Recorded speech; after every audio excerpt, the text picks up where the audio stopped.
খেলার আগে সংবাদ সম্মেলনে এক নতুন ধাঁচের বাংলাদেশ দেখার কথা জানিয়েছিলেন অধিনায়ক নাজমুল হোসেন শান্ত।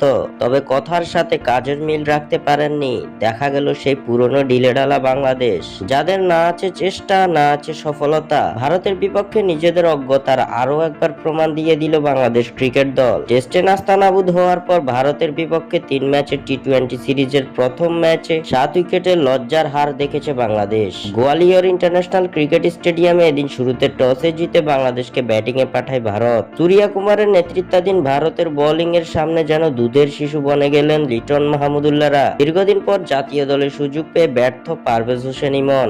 দলীয় 57 রানেই একে একে সাজঘরের পথ ধরেছেন লিটন দাস, পারভেজ হোসেন ইমন, তৌহিদ হৃদয়, মাহমুদুল্লাহ রিয়াদ ও জাকের আলী অনিক। এক প্রান্ত আগলে খেলার চেষ্টায় থাকেন নাজমুল হোসেন শান্ত, তবে সেটা টেস্ট সুলভ ব্যাটিং করে। শেষ পর্যন্ত 25 বলে 27 রান করে আউট হন শান্ত।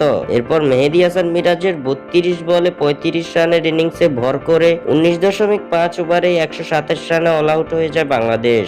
জবাবে এই রান তাড়া করতে নেমে মাত্র 11.5 ওভারে এই লক্ষ্যে পৌঁছে যায় ভারত। বাংলাদেশের বোলারদের নিয়ে এদিন রীতিমতো ছেলে খেলা করেছে সঞ্জু স্যামসন ও হার্দিক পান্ডিয়ারা। সেই সঙ্গে বাংলাদেশকে চোখে আঙ্গুল দিয়ে দেখিয়ে দিল কিভাবে খেলতে হয় টি-20 ম্যাচ। স্বাক্ষর থেকে সাদবিন ইসলাম।